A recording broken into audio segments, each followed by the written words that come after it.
Bapak Ibu, saudara-saudari yang dikasihi Tuhan, kita boleh bertemu lagi di dalam Maranatha Bible Study online pada malam hari ini. Mari Bapak Ibu, saudara-saudari, kita mau mendengarkan pengajaran ini dan kita mau bagikan kepada banyak orang. Mari sebelumnya kita mau katakan pujian ini kepada Tuhan. Haleluya Yesus.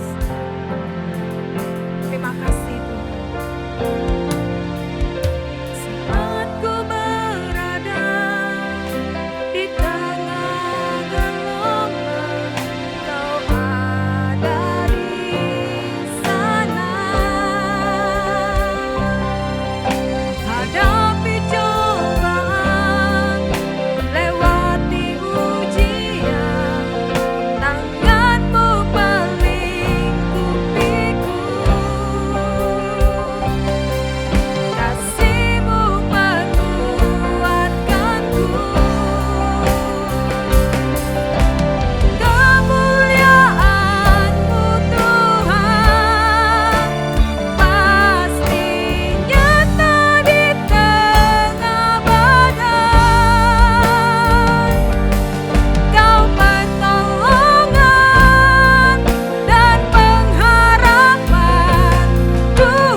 Nah, saudara sekalian, kita jumpa lagi dalam Maranatha Bible Study. Kami sangat senang saudara bisa jumpa dan masih ingat minggu lalu kita bicara tentang Alkitab.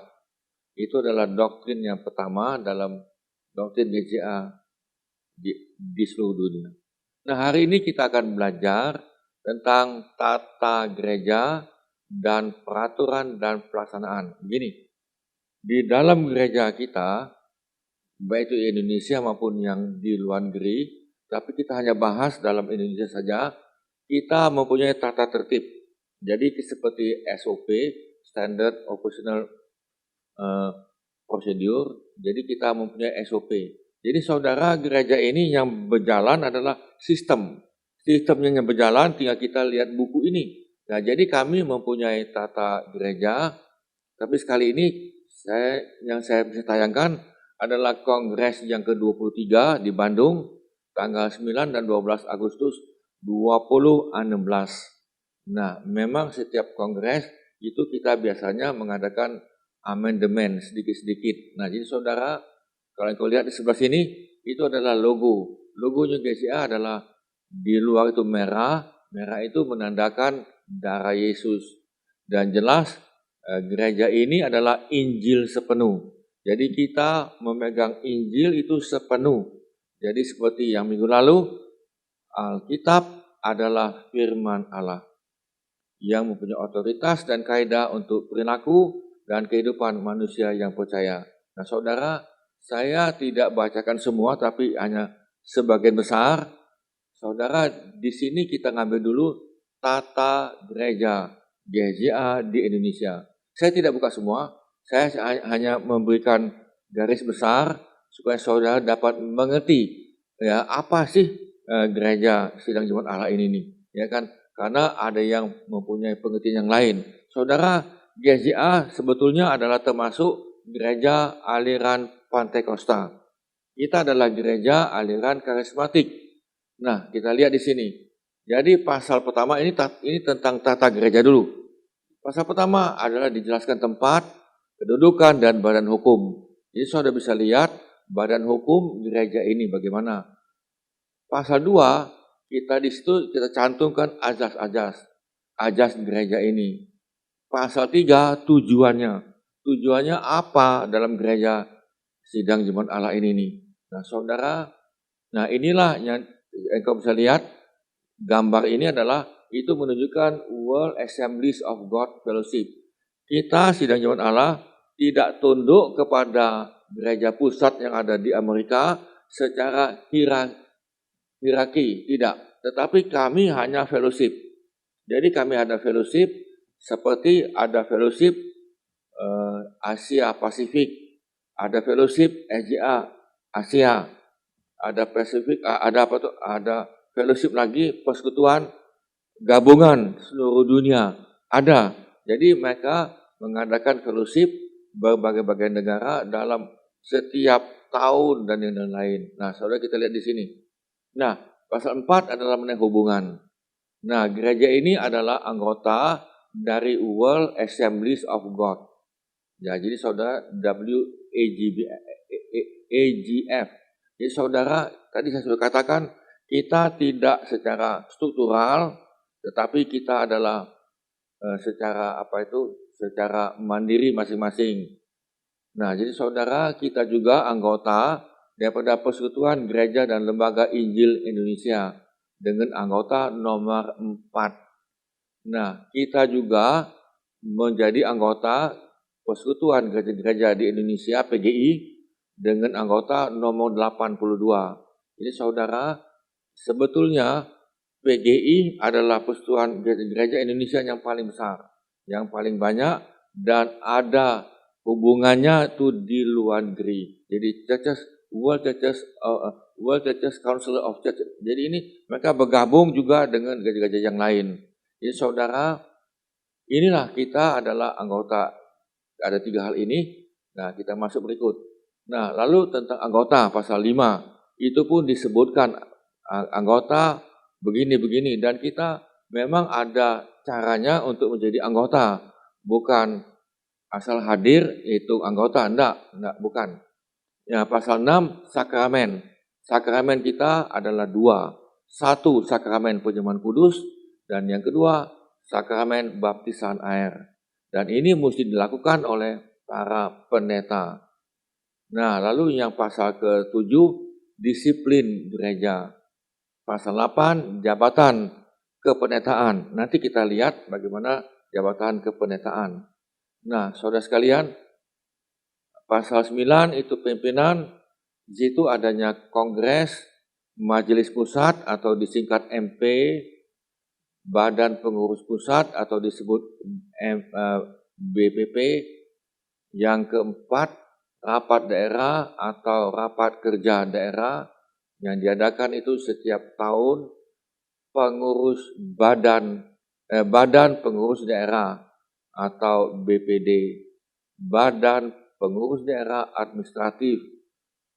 Lalu kita masuk lagi badan pengurus wilayah atau BPW, tetapi ini nomor 7 ini kita sudah ubah, itu tidak pakai badan tetapi pakai pengurus wilayah. Nah, lalu 8 ada istilah itu pemimpin gereja setempat, pemimpin departemen, badan-badan lainnya. Jadi saudara bisa lihat bahwa semuanya sudah diatur di dalam TGPP ini. Jadi bukan sekendak-kendak kita atur, tidak bisa. Tetapi sudah ada dalam TGPP ini. Jadi sudah ada aturan permainan. Sudah ada seperti SOP begitu, sudah ada semuanya. Nah, jadi saudara kita masuk pasal 10 persidangan. Itu pun sudah diatur lagi persidangan. Lalu yang pasal 11 hak milik. Nah, saudara, hak milik harta bergerak maupun harta tidak bergerak itu adalah milik organisasi ini, gereja. Itu milik sinode, bukan milik pendeta atau gembala sidang. Saya ulang lagi, semua harta benda, baik itu aset tanah atau gedung gereja yang disumbangkan oleh jemaat, demikian juga dengan benda-benda yang lain yang tidak bergerak, itu adalah milik sinode, milik gereja, bukan milik pendeta, bukan milik gembala sidang. Itu bukan milik dia. Nah, jadi saudara, karena itu bukan milik dia, dia tidak bisa jual beli. Kalau engkau jual belikan, maka saudara akan kena dengan pidana itu. Nah, keuangan. Dan keuangan saudara sudah juga diatur bahwa perpuluhan itu bukan, saya ulang lagi, bukan milik pendeta. Demikian juga dengan kolektor, itu bukan milik pendeta, bukan. Itu bukan milik gembala sidang. Nah, lalu bagaimana untuk pendeta itu dapat dinafkahi? Tentunya itu ada nanti pengurus gereja yang akan mengatur tentang keuangan untuk pendeta dan yang lain-lain. Pasal 13 perwakilan, pasal 14 perubahan tata gereja. Nah, saudara, tata gereja ini bisa diubah, tetapi ada cara atau mainnya. Bukan sekendak-kendak perut diubah, tidak bisa. Ada sesuai dengan kondisi keadaan. Pasal 15 peraturan pelaksanaan. Cuklannya ini. Nah, jadi saudara, kita masuk ini. Nah, ini kita masuk ke yang kedua, peraturan pelaksanaan. Jadi tadi ada tata gereja. Nah, sekali ini adalah peraturan pelaksanaan GJA di Indonesia. Halaman 16 itu. Nah, pasal pertama, sudah dikatakan kita mempunyai pengakuan iman. Pengakuan iman daripada gereja ini ada 11. Jadi ada 11 pengakuan iman. Nah, itulah yang disampaikan, dikhotbahkan kepada jemaat. Dan jemaat supaya tahu bahwa kita mempunyai 11 pengakuan iman. Nah, pasal kedua, peraturan dan tata tertib. Itu halaman 17. Lalu kita masuk lagi halaman 17 juga, pasal 3 mengenai hubungan. Pasal 4, diatur lagi tentang daerah-daerah, diatur lagi. Di pasal 5 diatur lagi kapan diadakan kongres, ya kan? Kita sudah putuskan itu adalah 5 tahun sekali. 5 tahun sekali untuk seluruh Indonesia, lalu yang hadir adalah pendeta penuh. Jadi tidak semua pendeta bisa hadir nih. Jadi hanya pendeta penuh yang bisa hadir dalam kongres ini. Nah, saudara, itu sudah dicantumkan pada halaman 20. Kemudian pasal 6, majelis pusat, siapa-siapa yang duduk di situ, siapa-siapa yang boleh duduk di dalam majelis pusat ini. Nah, saudara, disebutkan itu wewenang dan kewajibannya, dan kemudian rapat kapan diadakan, itu minimal setahun sekali. Nah, saudara, kita masuk di sini. Nah, pasal 7, Badan Pengurus Pusat atau BPP. Nah, ini pun sudah diatur dalam pemilihan halaman 21, siapa-siapa yang menjadi anggota BPP, wewenang dan kewajibannya apa, ya kan, tugasnya apa, tanggung jawabnya apa, ini sudah disebutkan. Kemudian kapan-kapan diadakan rapat, ya kan, mereka itu rapat itu paling tidak sebulan sekali untuk rapat. Nah, kemudian pasal 8, departemen dibentuk sesuai dengan kebutuhan. Kita pada hari ini untuk di Indonesia sudah ada belasan departemen, di samping departemen sekolah minggu itu departemen nasional itu. Lalu pasal yang ke-9, kapan diadakan rapat daerah. kapan diadakan rapat kerja daerah. Jadi saudara, saya nyambung di sini, rapat kerja daerah itu setahun sekali tiap tahun, dan rapat daerah itu tiga tahun sekali. Nah, itu dikatakan tadi di sini, rapat daerah itu kapan diadakan, apa-apa lagi, lalu rapat kerja daerah yang ke-10, badan pengurus daerah. Nah, ini ada lagi badan pengurus daerah. Nah, saudara, itu ada cara pemilihan anggota-anggota BPD. Ada cara, ada tata tertib, tidak asal-asalan. Kemudian apa tugas dan kewajibannya? Tugas dan kewajiban BPD itu apa? Ya kan, bukan asal duduk-duduk, bukan. Tetapi ada job dan ada tugas dan ada tanggung jawab. Rapat juga kapan diadakan, itu halaman 31. Nah, kita masuk lagi berikut di sini. Halaman 31, pasal 11, persidangan-persidangan. Nah, di sini juga sudah diatur persidangan-persidangan bagaimana. Satu tentang tadi kongres yang pertama, ya kan, tadi saya sudah katakan tadi 5 tahun sekali, kemudian rapat majelis daerah setahun sekali minimum, rapat badan pengurus pusat itu juga diadakan sebulan sekali, rapat daerah itu diadakan itu adalah setahun sekali minimal. Nah, rapat badan pengurus daerah itu diatur hampir tiap bulan atau sebulan-sebulan. Kemudian waktu rapat dibuat notulen. Jadi bukan tidak ada notulen, sudah disebutkan dalam tata tertib TGPP ini, notulen rapat tahunan gereja setempat dikirimkan kepada badan pengurus daerah. Jadi saudara, gereja setempat pun kalau ada rapat tahunan dikirimkan kepada BPD. Nah, kita masuk pasal 12. Nah, di sini saudara perlu engkau memperhatikan di dalam pasal 12 ini. Ini tentang kependetaan dan pelayanan. Halaman 36. Saudara, saya sebelum lupa, pendeta itu diangkat melalui sinode. Gereja setempat, gereja lokal tidak bisa mengangkat pendeta. Ya kan? Oh, gereja setempat, gereja lokal ngangkat, tidak bisa.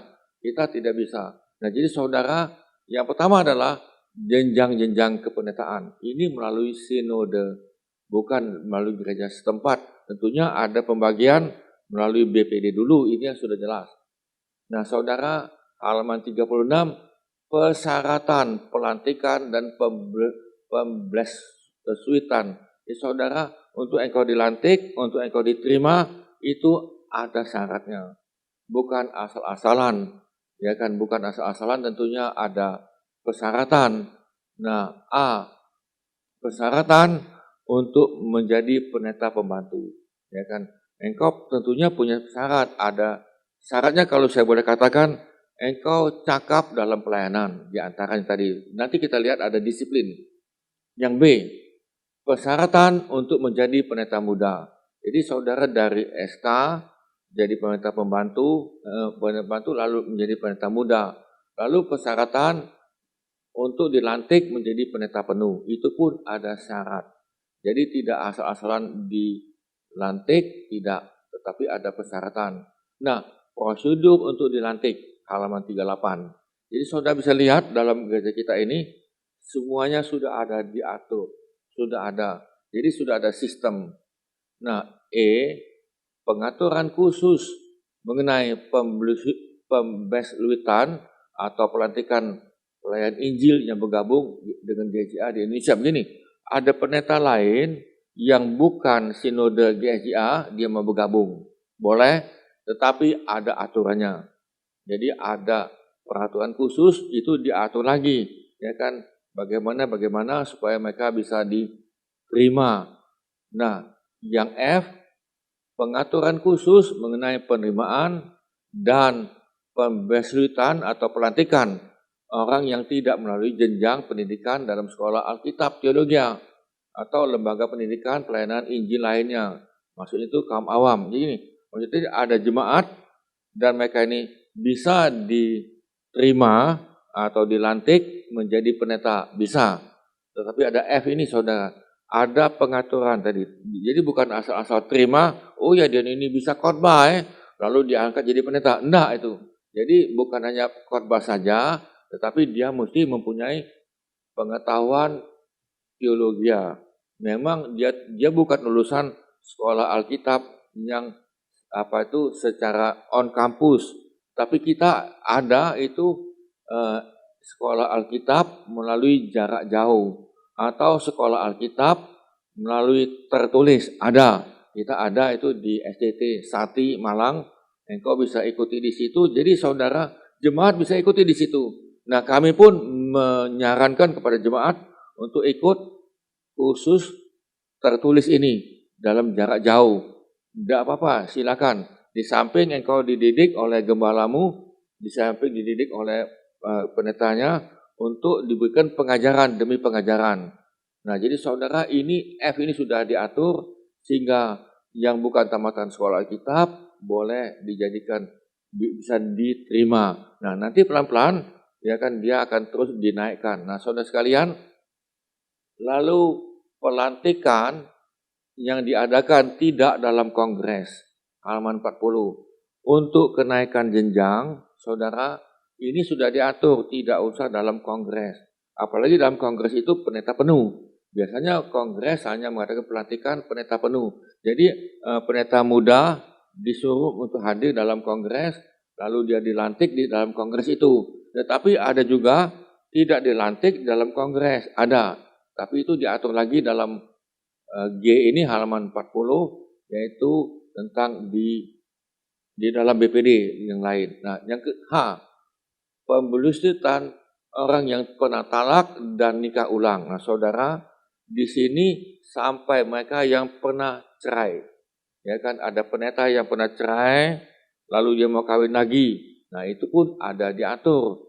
Nah, pengaturan kita adalah pendeta boleh cerai lagi kalau tadi istrinya sudah meninggal. Kalau laki-laki ini nih, istrinya sudah meninggal, lalu dia mau kawin lagi dengan seorang lagi. Tetapi kalau dia ini janda, ini suaminya kalau masih hidup, dia tidak bisa kawin, tidak bisa.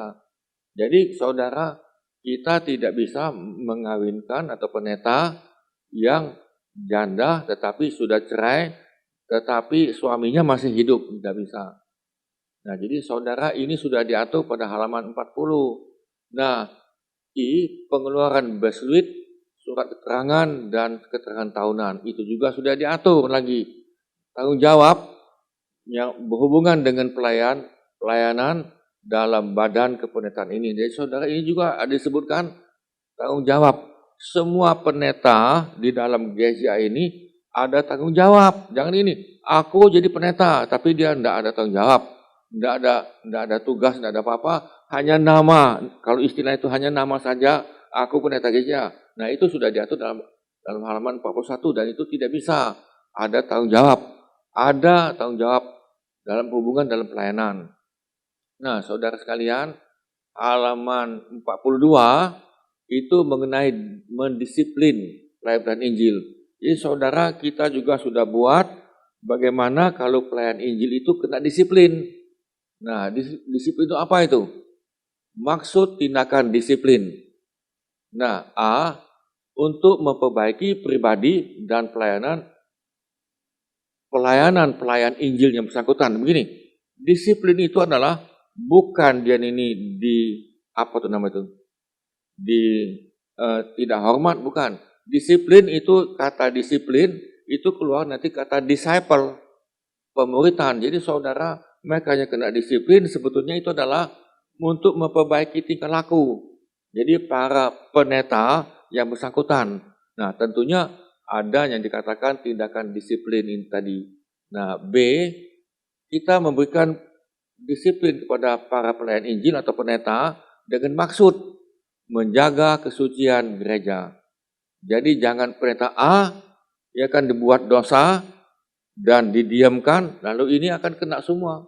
Ya akan kena semua. Oh, inilah pendeta GCA model begini.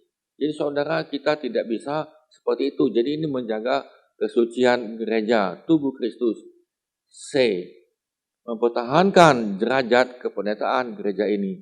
Jadi saudara, yang halaman 42 ini ada disiplin.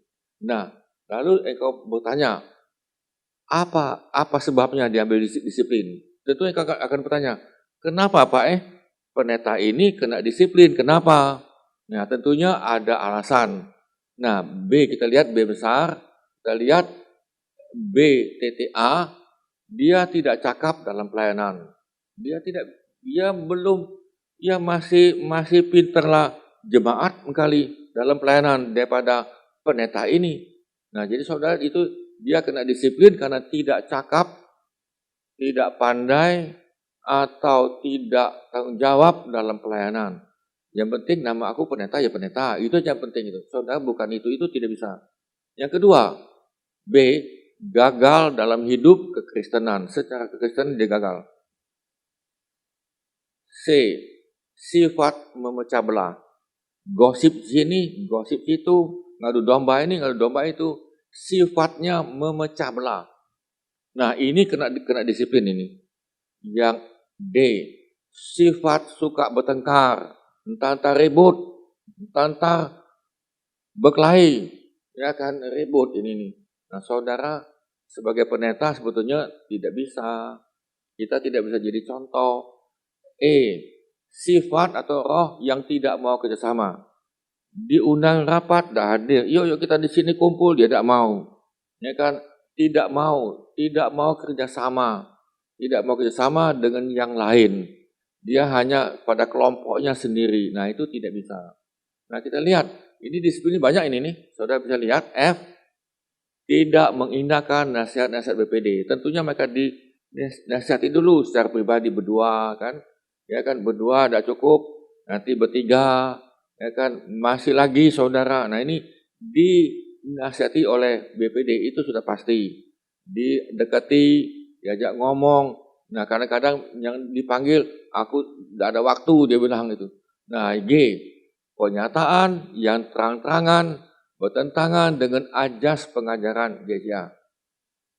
Nah ini ada itu yang bertentangan karena kita sudah mempunyai 16 doktrin Alkitab, EJA, dan 11 pengakuan iman. Jadi saudara engkau mesti pegang 16 doktrin pengajaran Alkitab dan 11 pengakuan iman ini.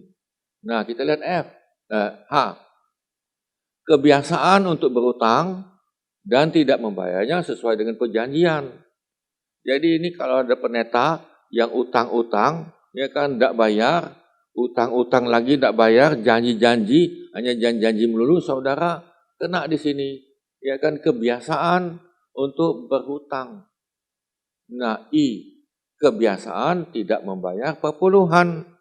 Ya kan, perpuluhan dia tidak bayar, saudara. Nah, kita dalam gereja ini ada perpuluhan untuk pendeta bayarkan kepada BPD. Jemaat kepada gereja setempat, lalu gereja setempat itu kepada BPD. Dan itu baik itu sidang maupun pada PI-nya mesti membayar perpuluhan. Nah ada yang tidak suka bayar itu tadi. Nah saudara itu tentunya ditegur dulu, dinasihati lagi. J, tidak menghadiri rapat kerja daerah sebanyak 2 kali berturut-turut tanpa alasan yang sah atau tanpa izin dari BPD. Mereka mesti ikut rapat, ya kan? Tetapi dia tidak ikut. Rapat kecil juga tidak ikut, rapat besar juga tidak ikut. Nah, saudara kena ini. Lalu yang K, nikah yang tidak sesuai dengan pendidikan Alkitab. Nah, tadi saya sudah katakan kalau dia mau nikah boleh, ya kan? Engkau bisa nikah kepada janda boleh, tetapi suaminya sudah tidak ada lagi. Tapi kalau dia ini janda, suami masih hidup, tidak bisa, ya kan? Atau duda, istrinya masih hidup, engkau juga tidak bisa nikah. Jadi saudara, ini K. Lalu dosa I yang lain-lainnya, yang tidak disebutkan lagi yang lain di sini. Nah saudara, lanjutnya tadi, yang halaman 48, daftar kependetaan. Nah yang 13, pendirian gereja ini, itu halaman 48. Lalu kita lihat mengenai hal talak dan nikah ulang. Itu dipertegas di halaman 48 ini. Nah, keduniawian. Nah, saudara, itu juga diperjelas apa itu dimasukkan dengan keduniawian ini, apa ini nih. Nah, halaman 3, halaman 50 maksudnya, tentang hal menyalahgunakan uang perpuluhan. Nah, jadi sekali lagi, perpuluhan itu milik sinode, miliknya sinode, dan itu mesti diserahkan kepada bendahara gereja setempat, dan itu bukan miliknya gembala sidang. Kita tidak menganut perpuluhan milik pendeta, tidak. Kita juga tidak menganut harta benda bergerak dan tidak bergerak itu miliknya gembala sidang, juga tidak. Jadi sekali lagi saudara bisa lihat bahwa kita tidak, karena kita seperti mayoritas gereja-gereja yang lain. Jadi adalah semuanya kembali kepada sinode, kepada ada benaranya dalam gereja setempat. Nah, kita masuk lagi di sini halaman 51, yaitu 15, gereja setempat itu apa? Ya kan nanti itu dijelaskan, gereja setempat itu gereja lokal maksud tadi. Nah, lalu saudara, gereja setempat itu memakai nama. Jadi ada nama, ada yang pakai nama Bukit Zaitun, ada nama Maranatha, ada namanya Sion, yang lain-lain. Amanat Agung dan lain ya, karena ini gereja setempat memakai nama. Anggota rapat gereja setempat. Nah, waktu rapat itu pun siapa-siapanya ikut. Ya kan, tidak semuanya ikut. Ini kan saudara sudah diatur halaman 51. Nah, lalu dibuat lagi syarat menjadi anggota gereja setempat. Nah, kita itu ada syarat tadi. Tidak asal-asal, oh kamu hadir jadi anggota. Enggak. Jadi kita tidak seperti itu, tapi ada syarat untuk menjadi keanggotaan. Nah, itulah sebabnya kalau kita rapat, kita bisa mengetahui jumlah jemaat di Indonesia dengan tepat. Ya kan, bukan gini. Oh, berapa jumlahnya? 3 juta. Geblek, enggak. Kita bukan jebak-jebak itu. Misal tadi dia ada angka, misal tadi 1.250.115. Nah, itu tadi. Jadi saudara lengkap. Ya kan, bukan di global. Nah, status gereja setempat halaman 52. Yang kemudian halaman 52 juga keterangan mengenai gereja setempat. Nah, saudara, dalam gereja setempat itu ada tiga jenjang. 1, gereja pertama. Gereja pertama adalah gereja perintisan. Itu dikatakan gereja perintisan. Jadi saudara, pendeta itu dia merintis, lalu dia buka. Nah, setelah itu dia naik menjadi gereja madya. Nah, kalau gereja madya itu mempunyai pengurus gereja. Saya ulang lagi, gembala sidang mengangkat dan menghentikan pengurus gereja. Jadi istilah di kita di sini adalah pengurus gereja. Jadi pengurus gereja itu pun ada durasi, ada waktunya, ada 2 tahun, ada yang 3 tahun itu kan. Nah, lalu ini naik lagi, bisa naik ke gereja pertama. Gereja pertama itu mesti ada majelis. Nah, itu pun diatur lagi. Untuk engkau naik menjadi gereja pertama, ada persyaratannya. Tidak semudah yang kita katakan. Nah, kemudian saudara, halaman 55, pengaturan mengenai pengembalaan dalam gereja setempat. Ada lagi. Ya, ada lagi. Memang kalau engkau sudah lihat bahwa minggu lalu, kita adalah hybrid antara kongresional sama presbyterian. Nah, saudara, halaman 58, pasal 15, panitia-panitia, kemudian pasal 16, hak milik, itu diulangi lagi di sini, harta tidak bergerak, harta bergerak diulangi lagi, supaya jelas. Pasal ke-17, tentang keuangan. Jadi keuangan saudara, kita lihat bahwa ada tim audit. Jadi dalam gereja setempat harus ada tim audit. Dan ini bisa dikontrol setiap waktu. Nah, saudara, itu halaman 62, pasal 18. Nah, sekalian, sebagai penutup, halaman 63 atau pasal 19, logo gereja ini. Nah, inilah logo kita. Tadi saya sudah katakan, merah itu melambangkan darah Yesus, dan sebagainya. Ada di halaman 63 ini. Nah, saya pikir sudah cukup kita tadi menyampaikan tentang TGPP GSJA di Indonesia, dan biasa saudara dapat menangkap gereja ini maunya kemana, ada tujuan dan ada arahan. Dan halaman 66 pasal 20 penafsiran dan pasal 21 amandemen halaman 66. Nah, sekian. Terima kasih, Tuhan berkati. Kita doa. Tuhan, terima kasih, dan biarlah kami yang tergabung dalam gereja ini, Tuhan, menjadi pelaku firman, supaya kami mempunyai nilai, yaitu rendah hati, jujur, dan rajin, ya Tuhan, dan cinta Tuhan. Terima kasih Tuhan, terima kasih. Memberkati kami yang sudah melihat, terima kasih Tuhan, biar kami menjadi pelaku firman. Terima kasih Tuhan. Terima kasih Bapak Ibu, saudara-saudari yang sudah mengikuti Maranatha Bible Study pada malam hari ini. Mari sebelumnya kita mau katakan pujian ini.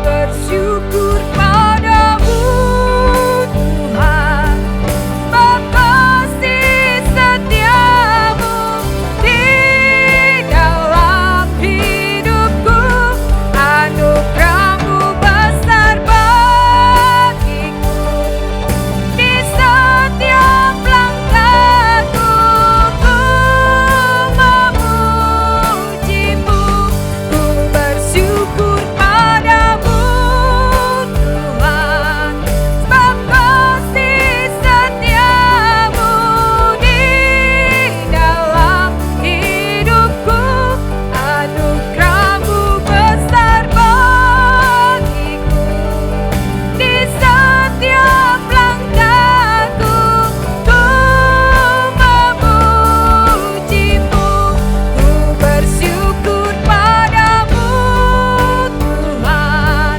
sebab kasih setiamu di dalam hidupku, anugerahmu besar bagiku, di setiap langkahku ku memujimu, ku memujimu, ku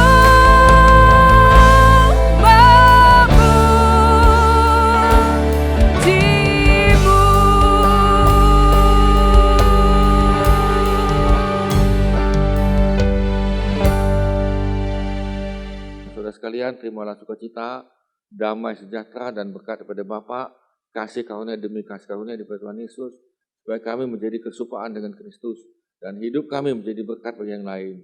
Di dalam nama Tuhan Yesus kami mohonkan. Amin. Amin saudara sekalian, Tuhan memberkati, sampai jumpa lagi. Amin.